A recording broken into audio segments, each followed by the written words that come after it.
오늘 우리에게 주시는 하나님의 말씀, 요한복음 8장 31절부터 37절 그리고 47절, 신약 159면에 있는 하나님의 말씀입니다. 그러므로 예수께서 자기를 믿은 유대인들에게 이르시되 너희가 내 말에 거하면 참으로 내 제자가 되고 진리를 알지니 진리가 너희를 자유롭게 하리라. 그들이 대답하되 우리가 아브라함의 자손이라 남의 종이 된 적이 없거늘 어찌하여 우리가 자유롭게 되리라 하느냐. 예수께서 대답하시되 진실로 진실로 너희에게 이르노니 죄를 범하는 자마다 죄의 종이라. 종은 영원히 집에 거하지 못하되 아들은 영원히 거하나니 그러므로 아들이 너희를 자유롭게 하면 너희가 참으로 자유로우리라. 나도 너희가 아브라함의 자손인 줄 아노니 그러나 내 말이 너희 안에 있을 곳이 없으므로 나를 죽이려 하는도다. 하나님께 속한 자는 하나님의 말씀을 듣나니 너희가 듣지 아니함은 하나님께 속하지 아니하였음이로다. 아멘. 할렐루야. 제자가 있어야 할 곳이라는 제목으로 말씀 전하겠습니다. 우리 교회는 새벽 기도의 시간에 요한복음 말씀을 나누고 있습니다. 이 말씀을 읽고 묵상할 때 하나님께서 이번에 저에게 주신 강력한 은혜가 있어요. 그것은 어떤 거냐면 요한복음을 이끌어가고 있는 주제어가 믿음이라는 것을 깨달았다라는 거예요. 요한복음을 그렇게 많이 읽었지만 한 번도 믿음이 요한복음 가운데 흘러가고 있구나를 한 번도 캐치를 못했거든요. 근데 이번에 말씀을 전하고 묵상하면서 저에게 강력하게 다가오는 애는 요한복음의 주제어가 믿음이구나, 믿음이라는 거예요. 여기에서의 믿음이란 어떤 것일까? 이 말은 어떤 거냐면 예수를 믿었다, 우리가 예수를 믿게 되었다. 여기에서의 믿음은 결국 어떻게 예수를 믿게 되었는가, 예수님을 믿게 된 경로를 포함하고 있다라는 거예요. 예수를 어떻게 믿게 되었는가?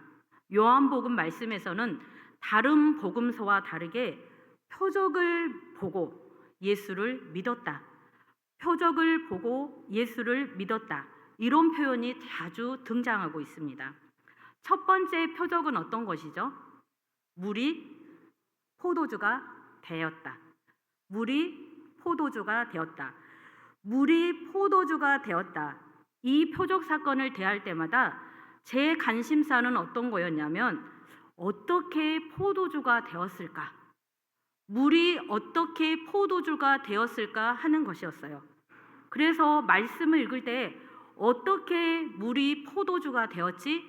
여기에 관심을 가지고 말씀을 묵상하고 전했다는 것이죠. 그래서 예수님의 말씀에 순종한 하인들을 통해서 어떻게 되었죠? 물이 포도주가 되었다. 물이 어떻게 말씀에 순종한 하인들을 통해서 포도주가 되었다. 그런데 이번에 제 관심사는 그것이 아니었어요. 그 표적을 보고 어떤 일이 일어났는가?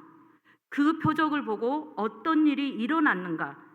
요한복음 2장 11절 말씀을 한번 다 함께 읽겠습니다. 시작. 예수께서 이 첫 표적을 갈릴리 가나에서 행하여 그의 영광을 나타내심에 제자들이 그를 믿으니라. 아멘. 여기서 만약에 여러분들이 밑줄을 그은다고 한다면 어느 부분에 밑줄을 그어야 될 것 같아요? 물이 포도주가 된 사건을 통해서 어떤 일이 일어났다? 제자들이 그를 믿었다. 여기에 밑줄을 그으면 돼요. 제자들이 그를 믿었다. 제자들이 예수님을 믿었다. 두 번째 표적을 통해서도 마찬가지로 표적을 보고 어떤 일이 일어났냐면 왕의 신하와 그의 온 집안이 예수를 믿었다. 그것을 보고 믿었다라는 거예요. 그렇다면 여기서의 믿음은 단지 표적을 보고 믿는 것, 즉 일회성으로 끝나는 믿음인가? 표적을 보고 믿었다, 그 믿음으로만 끝나는가 하는 거예요. 요한복음 20장 31절 말씀에 보니까 표적을 기록한 목적이 있죠. 표적을 기록한 목적이 무엇이에요? 예수께서 하나님의 아들 그리스도이심을 믿게 하려고, 또 믿고 그 이름을 힘입어 무엇을 얻게 하려고? 구원을 얻게 하기 위함이에요. 그렇다라고 분명하게 밝히고 있다라는 것이죠. 이 말씀에 따르면 표적을 보고 믿었다, 그 믿음으로 무엇을 얻었다? 구원을 얻었다. 이러한 도식이 성립되는데 여기서의 믿음은 단지 구원을 얻기 위한 수단으로 쓰이면 그 가치가 소멸되는가 하는 것입니다. 따라서 표적을 보고 예수를 믿었다고 할 때에 이 믿음이 시사하는 바는 무엇인지를 오늘 본문 말씀을 통하여서 살펴보도록 하겠습니다.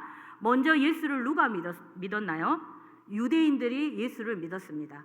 31절 말씀에 보면 유대인들이 예수를 믿었다. 어떤 경로로 그들이 예수를 믿게 되었는지 오늘 본문 말씀에서는 기록하고 있지 않아요. 하지만 무엇이라고 소개하냐면 예수를 믿은 자들이다라고 소개하고 있다라는 거예요. 예수님은 자기를 믿은 유대인들에게 무엇이라고 말씀하냐면 진리가 너희를 자유롭게 하리라. 무엇이라고 말씀하셨다고요? 진리가 너희를 자유롭게 하리라. 그렇게 말씀하셨어요. 여기서 진리란 예수 그리스도를 의미합니다. 예수 그리스도가 누구를 자유롭게 한다고요? 그들을 자유롭게 하리라는 거예요. 예수님은 자기를 믿은 유대인들에게 이와 같은 말씀을 선포하였었는데 믿는 것, 예수를 믿는 것과 하신 말씀 사이에 어떤 시사하는 바, 상관관계가 있는 것인지 생각하면서 말씀을 이어가겠습니다. 33절을 한번 다 같이 읽어볼까요? 시작. 그들이 대답하되 우리가 아브라함의 자손이라 남의 종이 된 적이 없거늘 어찌하여 우리가 자유롭게 되리라 하느냐. 아멘. 자유하면 자동 생성되는 단어가 무엇일까요? 저 같은 경우에는 자유하니까 종이라는 단어가 자동으로 떠올랐어요. 왜 그러냐면 종이 가장 원하는 것이 무엇일까요? 자유이기 때문입니다. 종은 자유롭게 되기를 원합니다. 그런데 종은 스스로 자유롭게 될 수 없다는 거예요. 우리의 힘과 노력으로 무언가 할 수 있는 일들이 있는가 하면 그렇지 않은 일들이 있어요. 종은 아무리 제 힘으로 노력해도 자유를 얻을 수 없다라는 거예요. 누군가가 그를 자유롭게 해주어야만 자유를 누릴 수가 있는데 오늘 성경은 누가 그렇게 자유롭게 해줄 수 있는가? 오직 예수 그리스도만이 자유롭게 할 수 있다라고 말씀합니다. 오직 예수님만이 그들을 자유롭게 해줄 수 있는데 그렇다면 무엇으로부터 그들을 자유롭게 하는 것인가? 유대인들의 말을 빌리자면 그들은 누구의 종이 된 적이 없다고 말하고 있죠. 남의 종이 된 적이 없다. 그들은 누구의 종이 된 적이 없다고요? 남의 종이 된 적이 없다. 이 말은 무슨 말이냐면 다른 나라의 종이 된 적이 없다는 말이에요. 그들은 자신들을 아브라함의 자손이라고 말하면서 내가 아브라함의 자손이다. 여기에는 프라이드가 담긴 거예요. 내가 아브라함의 자손이야. 아브라함의 자손이라고 말하면서 그들은 다른 나라의 종살이를 한 적이 없다라는 거예요. 그러나 이것은 맞아요, 틀려요? 틀려요. 왜 그렇죠? 이스라엘의 역사를 볼 때에 출애굽기에 따르면 애굽의 종살이를 몇 년 동안 했다고 기록되죠? 430년. 430년 동안 애굽의 종살이를 했어요. 그리고 바벨론 포로로 몇 년을 살았죠? 70년을 살았어요. 그리고 그 당시 그들은 또 누구의 지배 아래에 있었냐면 로마라는 강대국의 지배 아래에 있었다라는 거예요. 굵직굵직한 것만 보더라도 벌써 누구의 종? 애굽, 바벨론, 로마의 종이라는 거예요. 그런데 그럼에도 불구하고 그렇게 말한 것은 어떤 것일까? 아마도 예수님에 대한 강한 불신이 깔려있기 때문이 아닐까 싶어요. 그들은 예수님을 인정하지 않아요? 하늘로부터 왔다고 처음부터 예수님은 얘기했어요. 나는 하늘로부터 왔다. 그리고 무엇이라고 말씀하셨냐면 그 말씀은 그들은 못 알아들었다라는 거예요. 그리고 예수님이 또 말씀하세요. 내가 그다. 그런데도 또 그들은 그 말씀을 이해하지 못해요. 그들의 편에서 생각할 때에 어떤 감정이 실려 있냐면 예수 당신이 도대체 누구길래 우리를 자유롭게 해줄 수 있단 말인가? 해줄 수 없다라는 거예요. 그래서 예수님을 믿지 못함으로 그들은 남의 종이 된 적이 없다라고 그렇게 거짓말하고 있어요. 그렇다면 그들은 남의 종으로부터 자유를 말하고 있는데 그들이 이해하고 있는 자유가 맞는지 예수님의 말씀을 통해서 확인해 보도록 하겠습니다. 34절을 다 함께 한번 읽어볼까요? 시작. 예수께서 대답하시되 진실로 진실로 너희에게 이르노니 죄를 범하는 자마다 죄의 종이라. 아멘. 유대인들이 이해한 종, 유대인들이 이해하고 있는 종과 예수님께서 말씀하시는 종의 의미가 같은가요? 다르다라는 거예요. 그들은 예수님의 말씀을 잘못 이해해도 한참 잘못 이해했습니다.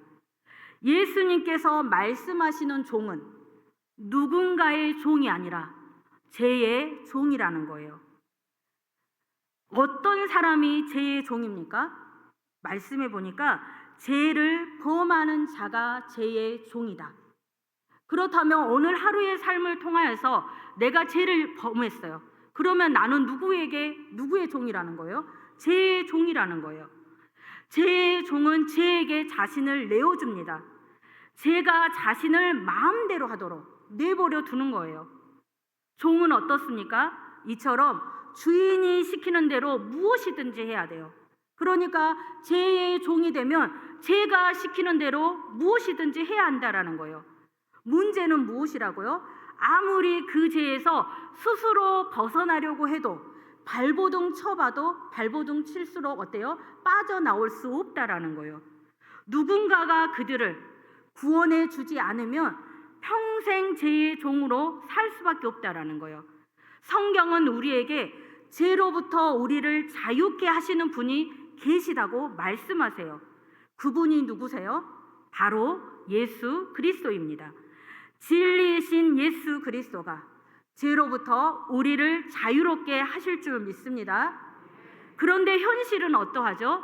대부분 죄에게 자꾸만 걸려 넘어진다라는 거예요. 예수 그리스도가 저와 여러분을 죄로부터 자유롭게 하실 줄로 믿습니다. 이 말씀을 들을 때는 정말 그럴 것 같아요. 그런데 세상 가운데 살아가면 여전히 죄에 걸려 넘어지는 나를 발견하는 거예요. 그래서 이 시간에 이렇게 한번 선포했으면 좋겠어요. 이제 더 이상 죄의 종이 아니잖아요. 자꾸만 똑같은 죄로 걸려 넘어지지 못해 함께 선포합시다. 예수 그리스도가 죄로부터 나를 자유케 하셨다. 다시 처음부터 끝까지 한번 해볼게요. 예수 그리스도가 죄로부터 나를 자유케 하셨다.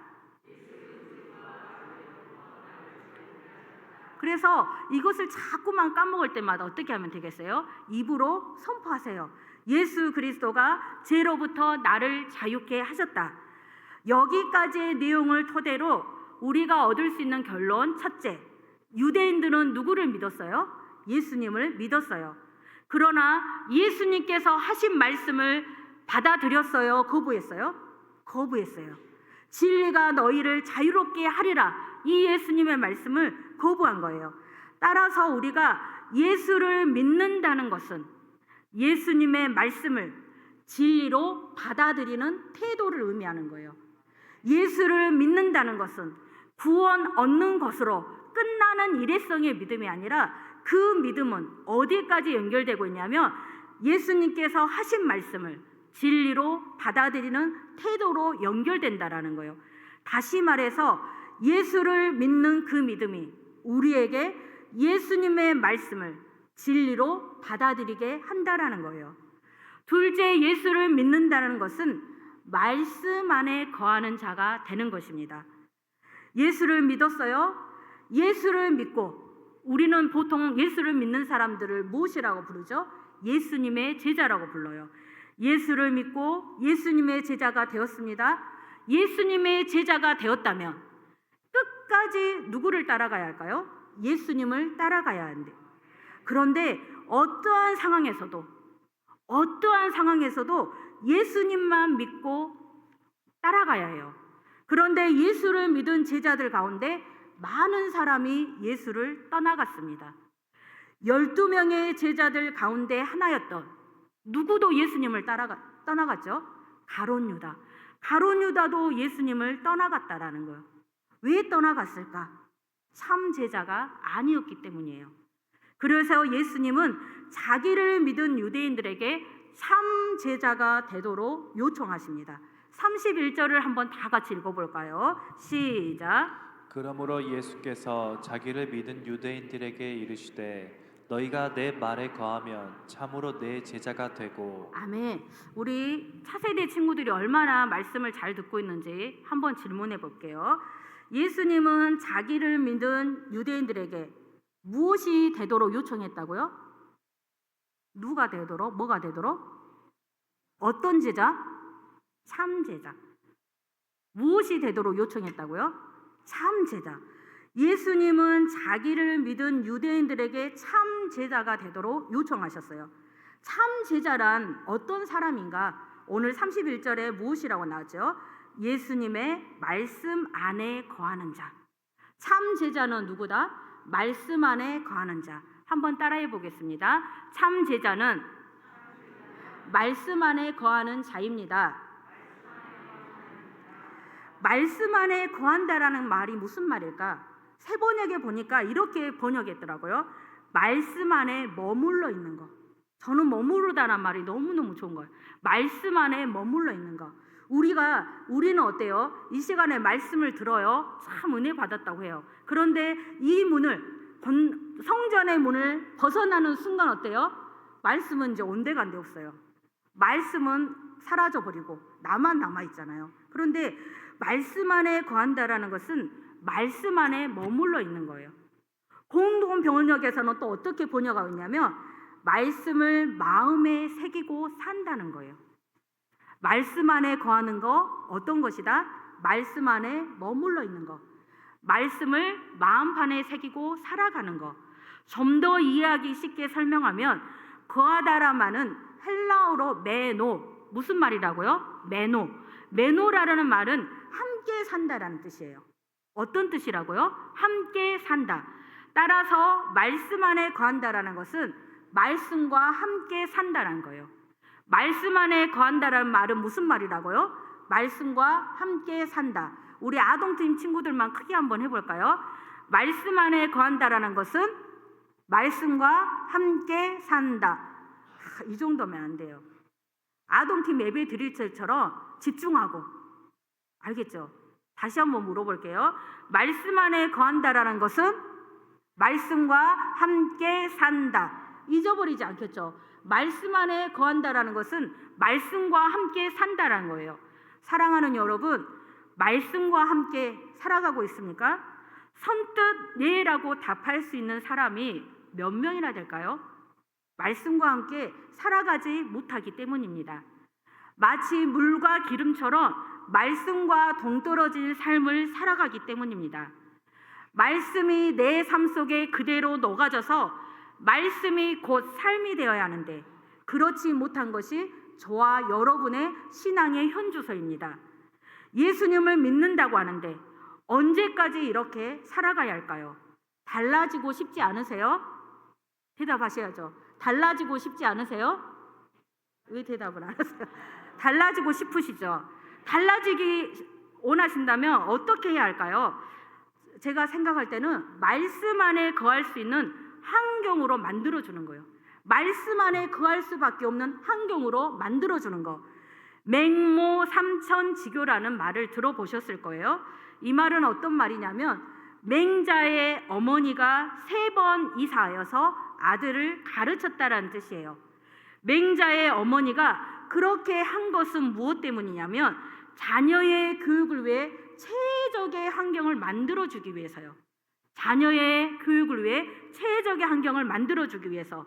따라서 우리가 말씀과 함께 살아갈 수 있는 최적의 환경을 만들어가는 거예요. 내가 지금 말씀과 함께 살아가지 못하도록 만드는 것이 있다면 버려야 되겠죠. TV가 나를 말씀을 함께 살지 못하게 해요. 그럼 TV를 어떻게 해야 될까요? 당장 버리세요. 그 말씀과 함께 살아갈 수 있는 환경을 만들어주는 거예요. 그래서 가장 좋은 방법이 어떤 것일까? 올 한 해에는 우리가 정해진 분량을 읽기에만 급급하지 말고 양이 아니라 올해는 질로 승부합시다. 질로 승부한다는 건 어떤 거냐면 말씀을 읽을 때에 이 말씀이 내게 주신 말씀이다. 그러면 그 말씀을 쓰는 거예요.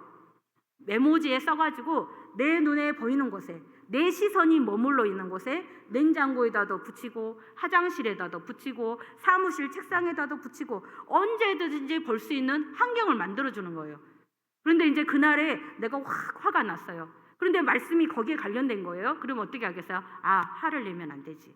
그래서 우리가 말씀과 함께 살아갈 수 있는 최적의 환경을 만들어주고 그 환경의 첫 번째가 말씀을 붙이고 또 그 말씀을 소리내어 읽고 그렇게 할 때에 그 말씀대로 우리의 삶이 변화될 줄로 믿습니다.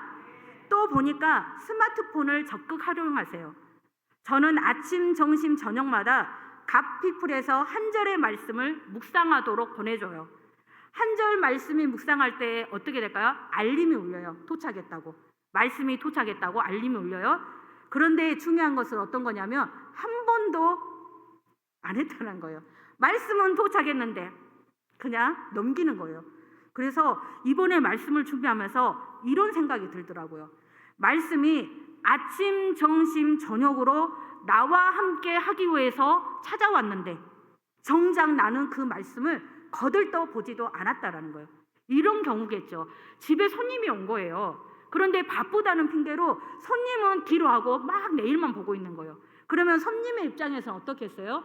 저와 함께 뭔가를 나누기 위해서 왔는데 얼마나 기분이 나쁘겠어요. 그런 것처럼 말씀이 아침, 점심, 저녁으로 알림을 울리면서 도착했어요. 나와 함께해요. 그렇게 속삭이고 있는데 저는 그것을 아예 무시하고 있었더라고요.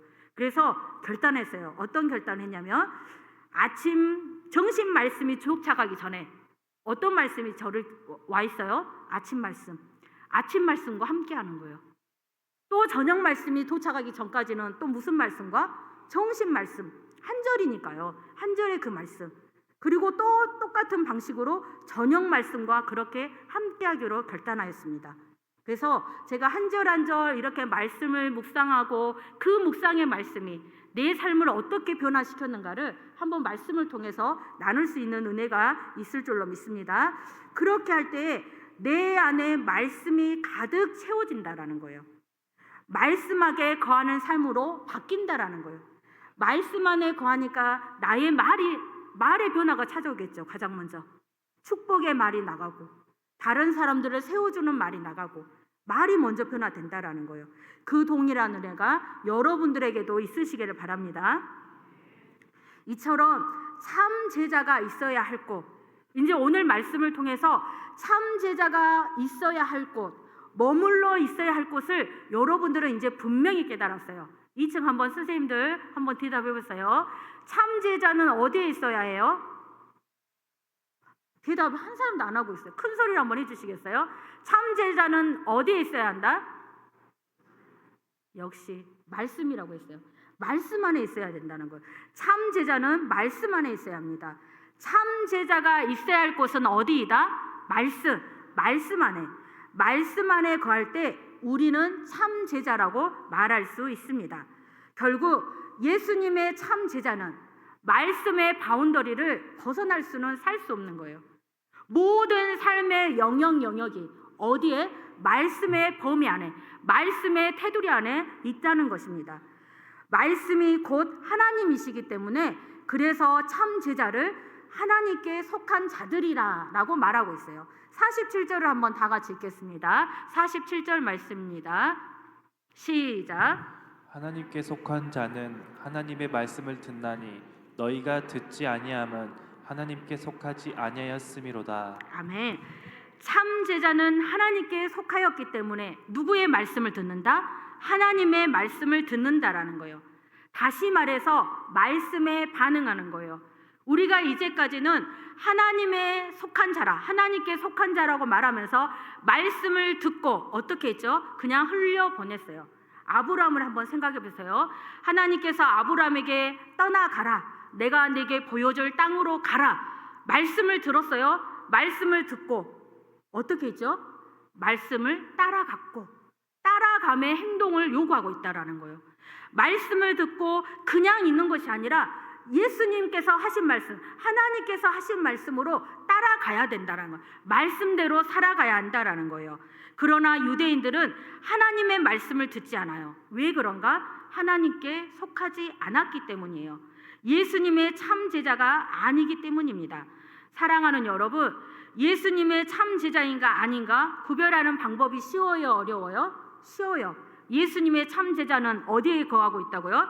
말씀 안에. 그래서 내가 어떤 사람을 바라볼 때, 집사님을 바라볼 때, 권사님을 바라볼 때 저 사람이 참 제자인가 구별법은 뭐라고요?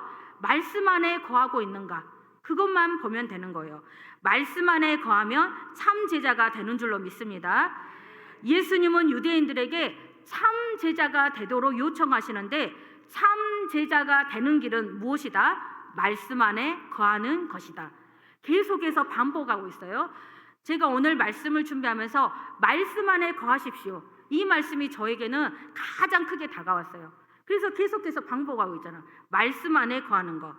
그런데 오늘 예수님께서 그들에게 하신 말씀을 들어보니까 그들은 죽었다 깨어나도 참 제자가 될 수 없다라는 거예요. 37절을 다 함께 읽어볼까요? 시작. 나도 너희가 아브라함의 자손인 줄 아노라. 그러나 내 말이 너희 안에 있을 곳이 없으므로 나를 죽이려 하는도다. 아멘. 왜 그들은 예수님의 제자가 될 수 없나요?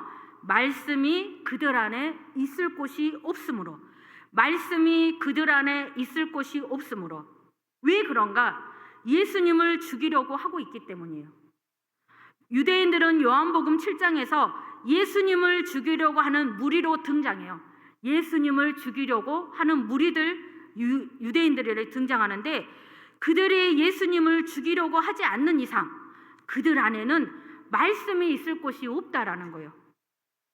결국 우리 안에 말씀과 예수님을 죽이는 일, 이 일이 함께 할 수 있을까요, 없을까요? 없다라는 거예요. 내 안에 말씀과 죄가 함께 할 수 있을까요, 없을까요? 없다라는 거예요. 둘 중에 하나는 어때요? 버려야 한다라는 거예요. 예수님의 참 제자가 되기를 원하신다면 무엇을 버려야 할까요? 예수님을 죽이려고 하는 악한 생각들을 버려야 해요. 그리고 무엇을 취해야 할까요? 말씀을 내 안에 취해야 합니다. 말씀을 맺겠습니다. 우리가 예수님을 믿게 된 경로는 참으로 다양합니다. 어떤 사람들에게 당신은 어떻게 예수님을 믿게 되었나요? 믿게 된 경우를 물어보면 표적을 보고 믿었다, 또는 내가 표적을 경험했습니다. 요한복음에서는 놀라운 기적의 사건, 다시 말해서 병 고침의 역사라든지 우리의 힘으로는 도저히 이룰 수 없는 놀라운 기적들을 표적이라고 말하고 있어요. 그래서 내가 표적을 경험하였거나, 다시 말해서 병 고침을 받았거나, 아니면 병 고침 받은 사람을 보았거나, 또는 다른 사람이 전한 복음을 들었거나, 또는 말씀을 들었거나 등등 여러 경로를 통해서 우리는 누구를 믿었습니까? 예수를 믿었습니다. 예수를 믿는다는 것, 이는 단지 우리가 예수 믿고 구원을 얻기 위함이 아니라는 것. 우리가 예수를 믿는다는 것은 단지 구원을 얻기 위함이 아니다라는 것. 예수 믿는 그 믿음이 우리를 예수님의 말씀을 진리로 받아들이고 말씀 안에 거하는 자가 되어 살아가도록 한다는 것입니다. 우리가 말씀 안에 거할 때 여기에 엄청난 축복의 말씀이 있더라고요. 우리가 말씀 안에 거할 때 예수님께서 우리에게 약속하신 축복의 말씀이 있어요. 이 축복의 말씀이 저와 여러분의 삶 가운데 열매 맺기를 바라는데요. 요한복음 15장 7절 말씀을 한번 다 같이 한번 읽어볼까요? 시작.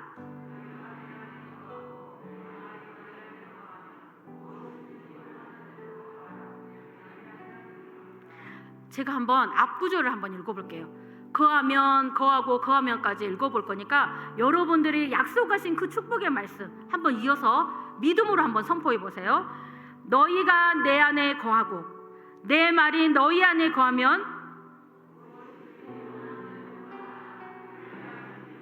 다시 한번요. 너희가 내 안에 거하고 내 말이 너희 안에 거하면.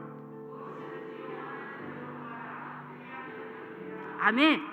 기도 응답이 되지 않아서 속상한 분들 계세요. 오늘 예수님께서 약속해 주셨어요. 너희가 내 안에 거하고 내 말이 너희 안에 거하면 무엇이든지 원하는 대로 이루어 주겠다. 날마다 말씀 안에 거하심으로 이 축복의 말씀을 받아 누리시고, 무엇보다 너는 예수님의 참 제자다 라고 인정받는 저와 여러분의 삶이 되시기를 주님의 이름으로 축복합니다.